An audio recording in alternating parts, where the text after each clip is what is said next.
Hello everyone. তো কাল হচ্ছে আমাদের একটা বান্ধবীর অ্যানিভার্সারি, কারণ তার 1 বছর পূর্ণ হয়ে গেছে বিয়ে।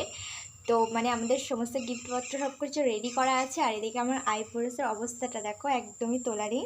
আর এখন যে পার্লারে গিয়ে মানে আইব্রোস করবো সেটারও একদমই সময় নেই। তো ভাবলাম বাড়িতে যতটুকু করা যায়। তো দেখো অবস্থাটা ভীষণই, সে পুরো ফোনে কতটা বোঝাচ্ছে জানি না। তো চলো পুরোপুরি আমি ঠিক করে তোমাদেরকে দেখাচ্ছি। একা করবো যেহেতু, দেখো ওই জন্য শয়নার নিয়েছি, দেখি কতটা কি পারি। চলো তোমাদের দেখো গাইস, এদিকে তো আমি আইব্রোস করছি শয়নার দিয়ে, আর এতটা লাগছে যে কি বলবো, মানে এইভাবেই তো লাগে। আর যখন পার্লারে যাওয়ার সময় হয় না বা যাওয়া হয় না, তো তার জন্য এই বাড়িতেই একা একা করি, তাই যতটুকুই হয়। আর আগে একবার আমি এরকম একা একা আইব্রোস করছিলাম, তো মানে হঠাৎ করে কেটে গেছিলো অনেকটাই আইব্রোস, যে আমি মানে লোকের সামনে যেতে পারছিলাম না। তো কাজল দিয়ে সবসময় ব্রোটাকে মানে ব্ল্যাক করে রাখতাম। তো যাই হোক, এখানে দেখো একটা বুড়ো আমার করা কমপ্লিট।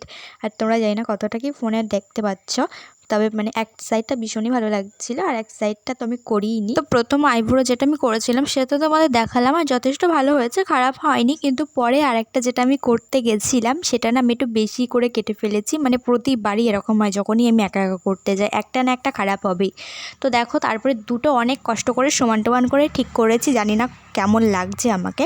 তো তোমরা আমাকে জানিও যে একা একা করেছি কতটা কি কেমন লাগছে।